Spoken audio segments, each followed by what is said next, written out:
그런 사람을 기다린다는 것은 정말 기쁨입니다. 바울에게 있어서 주님을 기다리는 것은 그런 거였습니다. 그래서 빌립보 교회 교인들에게, 데살로니가 교회 교인들에게, 초대교회 성도들에게 기뻐하라. 주께서 가까우시니라. 그분을 기다리는 자세는 기쁨입니다.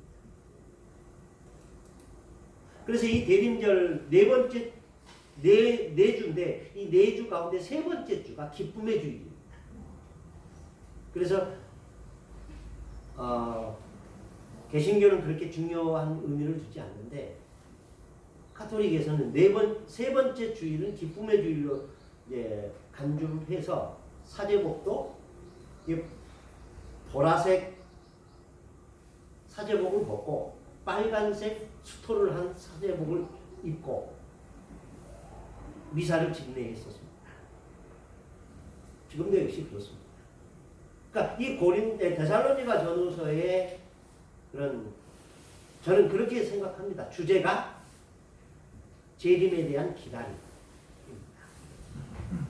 그 생각을 가지고 한번 보겠습니다. 102페이지 데살로니가 전후서. 바울은 그리스 마게도냐로 들어가 빌립보에서 유럽의 첫 교회를 개척하였다. 빌립보는 당시 마게도냐에 있는 도시 중 데살로니가 다음으로 큰 도시였고 아시아와 유럽의 관문이었기 때문에 유럽의 선교에 있어서 중요한 발판이 되었다. 바울은 이곳에서 사업차 방문 중이던 유대인 디아스포라인 루디아를 만나 기독교로 개종케 했고 이때부터 바울의 신실한 동역자로서 빌립보 교회를 개척하고 이끄는 중추적인 역할을 하게 된다. 계속해서 그리스 반도 남쪽으로 내려오면서 바울은 데살로니가 교회, 고린도 교회를 연이어 개척하였다. 그리스 중요 도시들은 다 여행한 다음에 바울은 고린도 교회에 머물러 있을 때 데살로니가 교회로부터 바울의 가르침에 대한 불평하는 소리가 고린도까지 들려왔다. 특히 유대인들의 불평이 심했다. 이 불평을 가라앉히고 데살로니가 교인들을 영적으로 성장시키기 위해 바울은 두 번에 걸쳐 편지를 쓰게 되는데 그것이 바로 데살로니가 전서와 후서이다. 이 서신들은 바울의 2차 선교 여행 중인 주 51년에 고린도에서 쓰여졌다. 데살로니가 전서와 후서는 목회 서신의 일종으로 보는 이들이 많다. 그러나 데살로니가 전 후서는 주님의 재림과 종말에 관한 내용을 두드러지게 나타나고 있다. 데살로니가 전서 4장과 5장에서는 예수님의 부활과 재림에 대하여 기록하고 있고 데살로니가 후서 1장과 2장은 적그리스도와 종말에 대하여 언급하고 있다. 서신서의 마지막 부분은 데살로니가 교인들에게 가정이나 교회에서 어떻게 신앙생활을 해야 하는지를 가르치면서 그리스도의 강림이 눈앞에 가까이 왔으니 악에서 떠나 선을 행하라고 권면하는 데 한해되었다. 무슨 말인지 이해되시죠? 그러니까 데살로니가 전후서는 어떤 분들은 목회 서신의 한 종류가 아니냐라고 말을 합니다. 그렇게 말씀하시는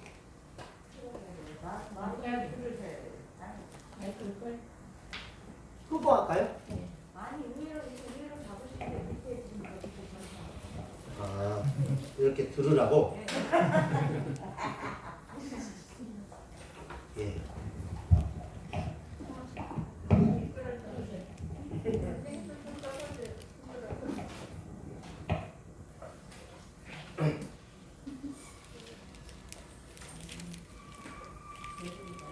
그래서 일부 학자들은 이 데살로니가 전후서를 목회 서신의 한 부분으로 이렇게 간주하는 분들이 없지 않아 계십니다.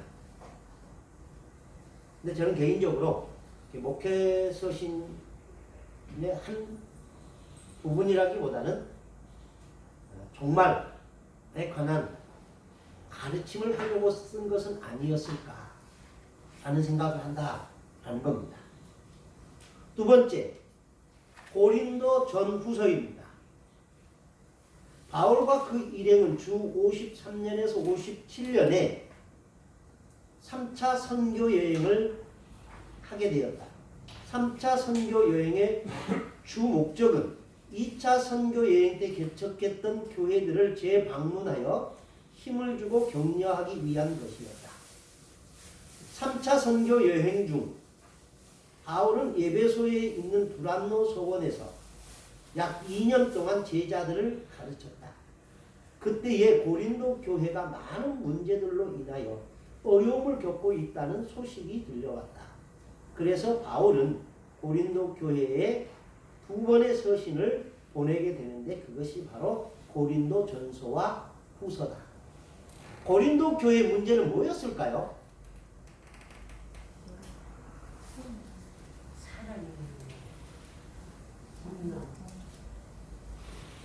고린도 교회는 문제가 되게 많았어요.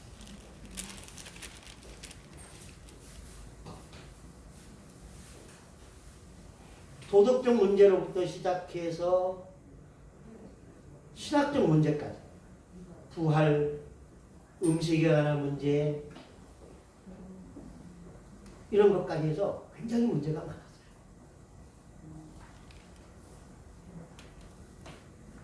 바울이 써서 보낸 편지 가운데 가장 분량이 많은 게 고린도 교회를 향한 겁니다. 그 다음 많은 게 뭘까요? 로마서입니다. 근데 로마서를 쓸 때 바울은 로마를 한 번도 가본 적이 없는 사람입니다.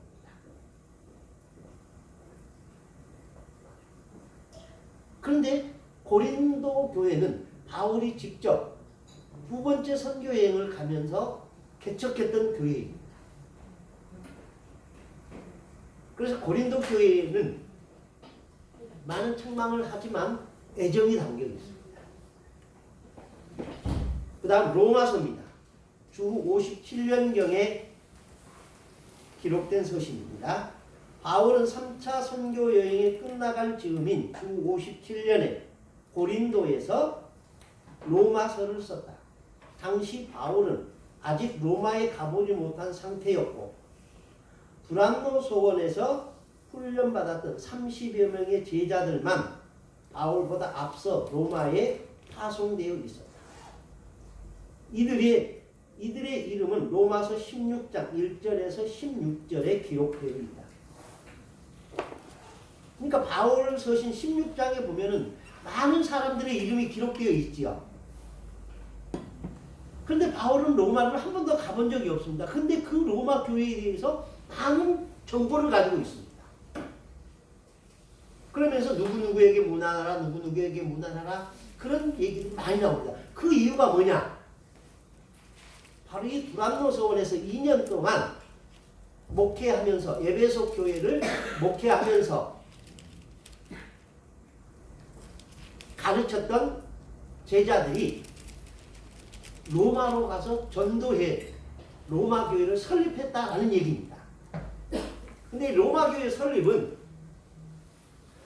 설이 여러 가지 있습니다. 베드로가 설립했다라는 설도 있고 바울의 제자들이 설립했다는 설도 있고 여러 설이 있는데 거기까지 들어갈 이유는 없고요. 그러니까 바울이 로마 교회에 있는 많은 사람들의 이름을 이렇게 거론하면서 이야기한 이유는 한 번도 가보지 못했지만 로마 교회와 깊은 관계가 있는 사람들이 많았다. 그 관계는 어디에서 이루어진 관계였다? 에베소에서. 특별히 두란노 소원에서 2년 동안 가르침을 받은 사람들. 그러니까 두란노 소원은 교회라기보다는 일종의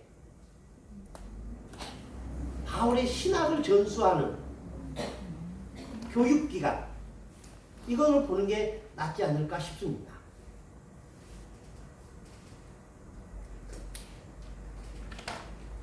바울에 파송된 제자들이 로마에 파송된 제자들은 로마 사역에서 부딪히는 여러 가지 어려움을 바울에게 호소하였는데 그 중에 주요 문제가 신학 교리에 관한 것이었다. 로마 사람들은 매우 지적이었기 때문에 그들에게 복음을 전하기 위해서는 창조부터 종말까지 종합적인 이론이 필요했다. 그래서 바울은 로마서에서 구원론, 이스라엘론, 크리스천의 생활론 등등 수준 높은 신학 이론을 다루게 된다. 그렇지만 이 교리들이 역사적인 사실에 바탕을 두고 저술된 것은 아니었다. 로마서가 훌륭한 교리서이기는 했지만 역사성이 있는 책은 아니다 라는 겁니다. 그 다음에 옥중서신. 바울의 3차 선교 여행 중 여행이 끝나고 예루살렘에 왔다가 그곳에서 체포되어 로마로 압송되었다. 주후 60년에서 62년까지 동안이 아니라 까지입니다. 무슨 말인지 아시겠죠? 예. 까지라고 해도 되고 동안이라고 해도 사실 문맥이 틀린 건 아닙니다. 로마에서 가택연금 형식으로 투옥되어 있었는데 이때 바울은 4개의 옥중서신을 썼다. 에베소서, 빌립보서, 골로새서, 빌레몬서입니다. 에베소서의 주 내용은 뭘까요? 에베소서의 주요 내용.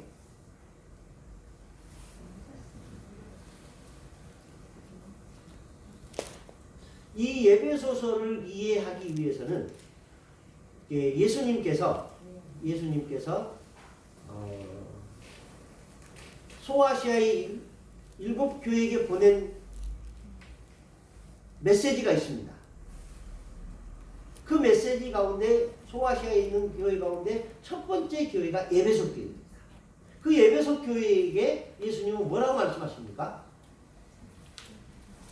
너희의 처음 사랑이 어디서 떨어졌는지 확인하라. 그리고 회복하라. 그렇지 아니하면 촛대를 옮기리라. 촛대는 무슨 상징입니까? 7별과 7촛대 나오죠? 7별은 7교회의 사자요. 7촛대는 7교회라 그랬습니다. 그러면서 처음 사랑을 상실했던 처음 사랑을 회복하지 아니하면 내가 임하여 그 촛대를 옮겨버리겠다라고 했습니다. 그러니까 에베소 교회는 시작은 좋았습니다. 근데 그 사랑이 변질됐습니다. 이단이 뭡니까?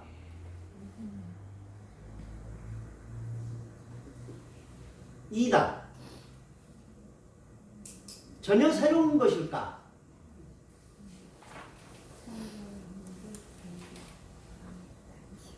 성경에 이단이 나옵니다. 대표적인 이단은 어디에서 나올까요?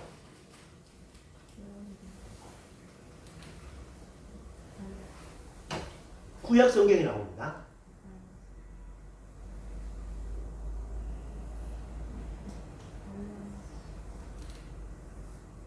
열왕기서에 나옵니다.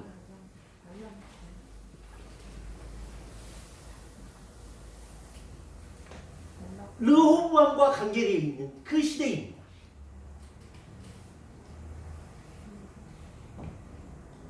북왕조의 시작인 여로보암 때 이단이 생깁니다.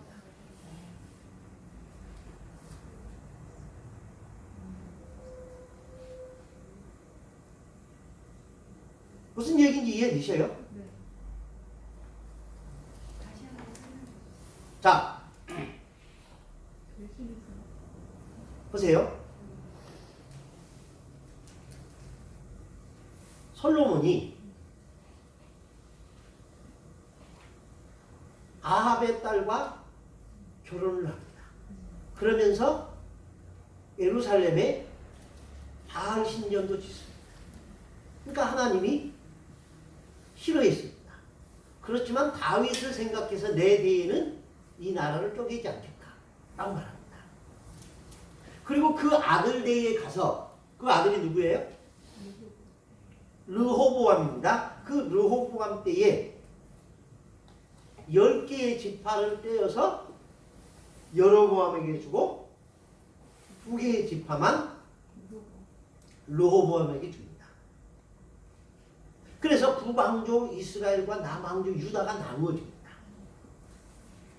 이때 남왕조 사람들이 일어나서 북왕조를 쓰러뜨리고 통일시켜야 한다라고 했습니다. 그때 하나님이 그렇게 하지 마라. 그냥 놔두라 라고 말씀합니다. 그래서 르호보암이 전쟁을 하지 않습니다. 그래서 르호보암 시대에는 그런대로 태평한 세월을 보냅니다. 근데 문제는 여로보암 쪽, 북이스라엘 쪽에서 문제가 일어나는 겁니다. 무슨 문제냐? 이들이 6월절 그리고 오순절 그리고 초막절 이런 절기가 되면 그들이 예루살렘으로 가는 겁니다. 사람들이. 그리고 안 돌아오는 겁니다. 그런 사람들이 있었습니다. 그러니까 전토를 벌이고 하나님을 찾아서 예루살렘으로 가버린 사람들이 있었습니다. 그래서 여로보암이 불안을 느낍니다. 그래서 단과 베델에 신상을 세웁니다. 그리고 제사장을 세웁니다. 그리고 절기를 만듭니다. 단과 베델에 성막과 비슷한 것을 만듭니다. 그리고 제사장을 세우는데 아론의 계열의 제사장들을 세우는 게 아니라 돈 주면 제사장 직분을 살 수 있는 사람들 그들에게 팝니다. 그리고 절기를 한 달 뒤로 예루살렘이 1월 15일이 6월절이잖아요. 그들은 2월 15일로 바꿉니다. 그러니까 이단이라는 건 다른 거 아닙니다. 비슷하게 바꾸는 거. 이게 이단입니다. 시작은 같습니다. 그런데 뭐가 달라요? 꼬리가 달라요. 끝이 달라요. 그래서 끝단자, 다를 이자 이걸 쓰는 겁니다. 그러니까 이단은 결국 진짜 신앙은 나무는 스스로를 위하여 그들을 만들지 않는다는 뜻이 진짜 신앙은 누구를 자기의 영광을 구하는 게 아닙니다. 누구의 영광을 구하는 겁니까? 하나님의 영광을 구하는 겁니다. 근데 이단은 뭐냐?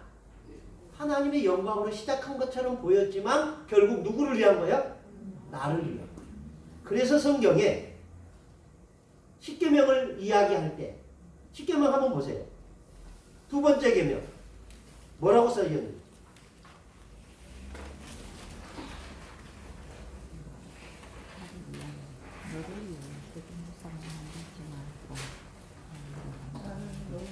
시작. 너를 위하여 세기 우상을 만들지 말고 됐습니다.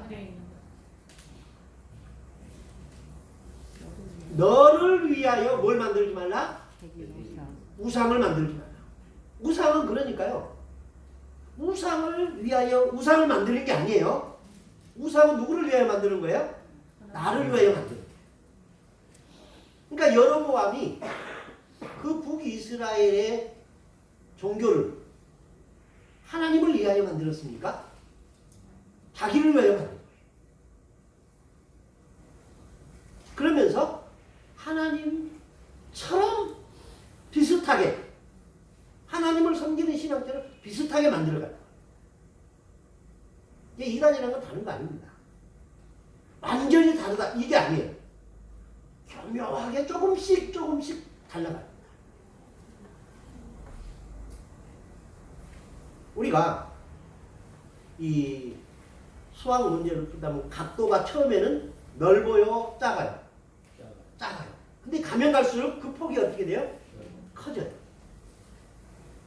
그러니까 이단이라는 게 그런 겁니다. 시작은 아주 미세해요. 별거 아닌 것처럼, 무시해도 될 만한 것처럼 그렇게 보입니다. 그런데 끝으로 보면 전혀 다릅니다.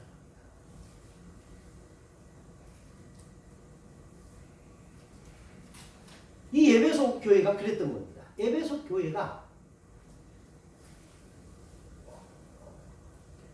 사랑, 이 사랑을 회복하지 아니하면 하나님이 그 촛대를 버리겠다라고 했습니다.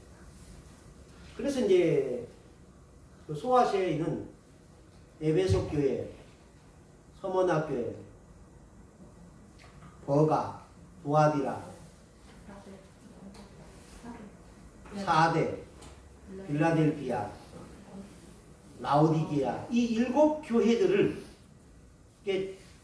사람들이 고고학자들이 찾아봤는데 에베소 교회 터는 없는 게 아니라 못 찾는다. 왜 그랬을까? 첫사랑을 회복하지 못한 것이 아닌가. 그래서 에베소서 6장 24절이 뭐예요? 우리 주 예수 그리스도를 변함없이 사랑하는 모든 자에게 은혜가 있습니다. 변함없는 사랑을 바울은 강조합니다. 그러니까 에베소 교회가 용두사미로 끝난 거예요. 처음에는 그 누구보다 주님을 사랑했습니다. 그 누구보다 뜨거웠습니다. 근데 그 사랑이 점점 식어져 버려요. 빌립보 교회는 뭘 얘기할까요? 빌립보서는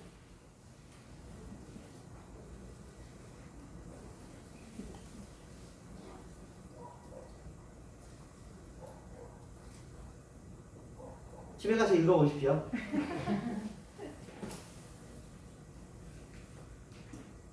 예수님의 비하, 성육신, 그리고 예수님을 기다리는 자세, 여기에 관한 내용들입니다. 그래서 빌립보서 2장에 보면은 너희 가운데 이 마음을 품으라 곧 그리스도 예수의 마음이니. 그리스도인들이, 목사님들이 설교로 가장 많이 쓰는 본문 가운데 하나입니다.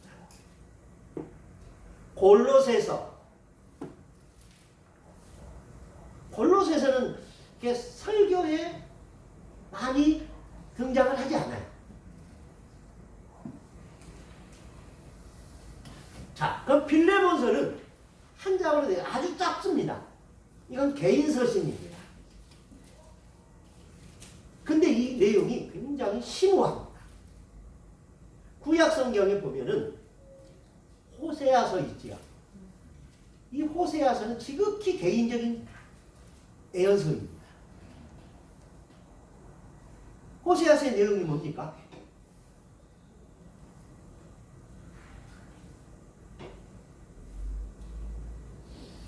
호세아의 결혼 생활이에요. 그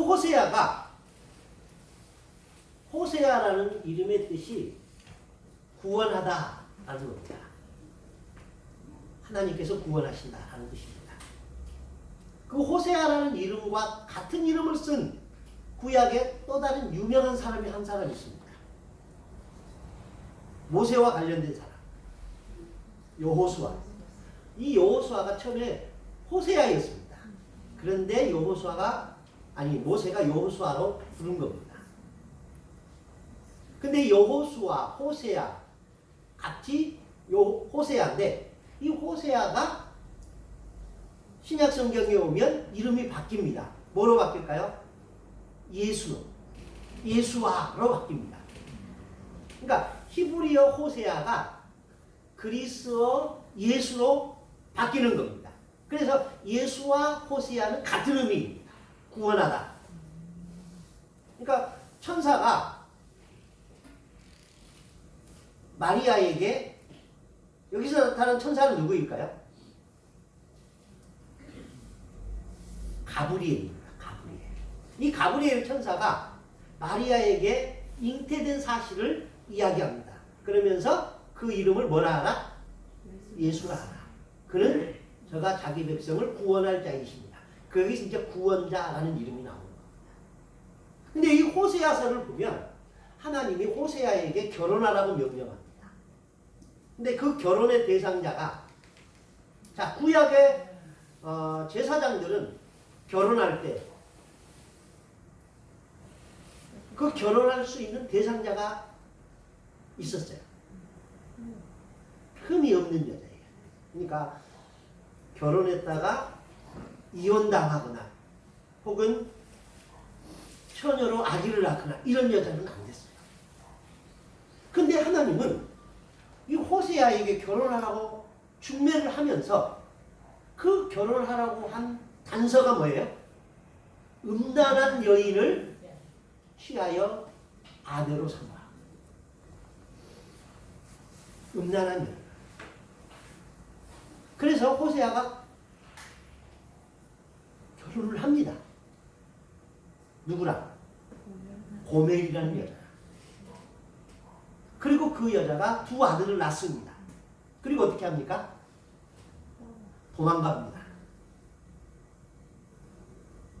그래서 호세아가 어떻게 합니까? 돈을 싸질머지고 가서 다시 데려옵니다. 이게 호세아에서의 내용입니다. 근데 여기서 말하는 호세아는 누구를 의미하냐면 하나님을 상징하고요. 고멜은 이스라엘 백성을 상징합니다. 그래서 이스라엘 백성이 하나님과 결혼한 관계인데 성경은 그렇게 이야기합니다. 결혼 관계가. 그런데 이스라엘 백성이 자꾸 바람을 피우는 거예요. 바람을 피워요. 그래서 다시 그 아내를 데려오기 위해서 돈을 지불하는 거예요. 그게 뭡니까?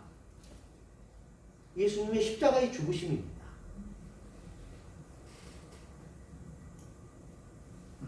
다른 거 아닙니다. 호세아서는 그 얘기를 하는 겁니다.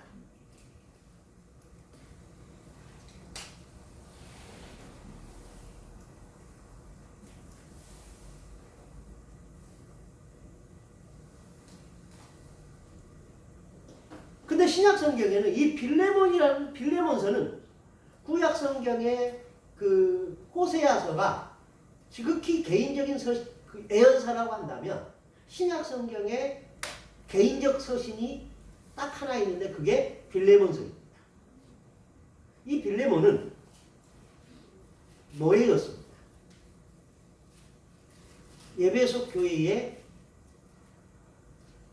유력한 사람.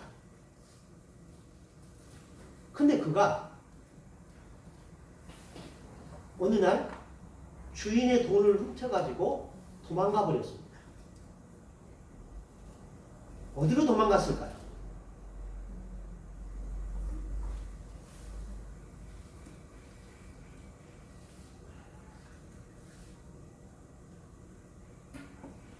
오네시모. 오네시모가 빌레몬이라는 사람의 돈을 훔쳐가지고 도망가 버렸어요. 빌레몬이 누구냐면 이 오네시모의 주인입니다. 에베소 교회의 유력한 사람. 이 사람의 돈을 가지고 도망을 가버렸습니다. 어디로 도망갔을까요? 죄인들이 도망가는 데는 두 가지 방법이 있습니다. 하나는 고향으로 돌아갑니다. 그래서 형사들이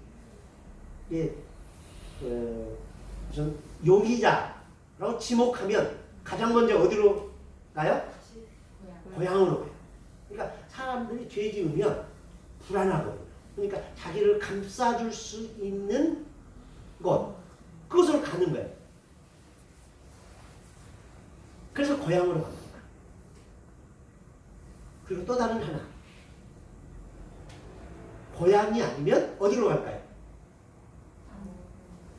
사람이 많은 데로 갈까요? 없는 데로 갈까요? 네, 여러분들은 확실히 착해. 많은데. 도둑놈들, 정말 나쁜 사람들은 사람 많은 데로 가요. 그래야 사람 많은 데 가야 못 찾지요. 맞는 얘기예요. 그게 심리적으로 그렇대요. 그래서 이 오네시모도 빌레몬의 돈을 훔쳐가지고 잡고 도망을 가는데 어디로 도망을? 노예니까 고향이 있겠어요, 없겠어요? 고향이야 있지만 그 고향에 자기 가족들이 있어요, 없어요? 노예인데 다 팔려가 버립니다. 없어요. 그래서 어디로 갔겠어요? 가장 큰 도시로 간 거예요. 그때 당시 가장 큰 도시가 어디예요? 로마. 그래서 로마로 갔다가 누군가를 만나서 바울에게 소개된 거예요. 그래서 바울이 이 오네시모를 가리켜 갇힌 중에 낳은 아들 오네시모를 너에게 보낸다. 이 얘기를 합니다.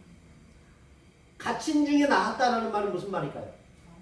감옥에서 낳았다. 근데 여기서 말하는 감옥은 빌립보 감옥처럼 그런 감옥이 아니고 가택연금입니다. 집 한 채에 딱 정해놓고 여기서 나오지 마라. 재판받기까지만 여기 있으라. 그래서 바울은 못 나가되 누군가는 들어왔다 나갔다 쉽게 할 수 있었습니다. 그리고 함께 살 수도 있었습니다. 그때 함께 있었던 사람이 누가입니다. 무슨 말인지 아시겠죠? 그래서 바울이 에베소, 빌립보, 골로새, 빌레몬서를 쓰던 그때 누가는 그 옆에서 누가복음을 사도행전을 기록한 겁니다. 그 얘기를 하려고 지금 이 얘기를 하는 거예요. 무슨 말인지 아시겠죠? 예. 빌레몬서는 그렇게 지극히 개인적 서신이다. 그래서 바울이 이렇게 얘기합니다. 빌레몬에게 오네시모가 너의 돈을 훔쳐가서 너에게 경제적인 손해를 끼쳤다면 내게 청구하라. 내가 갚겠노라. 거기까지는 좋습니다. 그런데 그 다음에 뭐라고 말합니까? 나는 너에게 더 많은 빚을 줬지만 나는 아무 말도 하지 않는다. 그 말은 무슨 말입니까? 너도 오네시모에게 딴 말 하지 마라. 이 얘기예요. 그러면서 이런 말합니다. 나는 내가 너에게 말한 것보다 너는 더 잘할 것이라고 믿는다. 그러면서 그를 종으로 대하지 말고 종에서 뛰어난 형제로 대하라. 그래서 나중에 이 오네시모가 에베소 교회의 목사로 갑니다. 노예가. 그 당시 노예는 도망갔다가 잡히면 죽습니다. 그런데 빌레몬이 그를 용서하고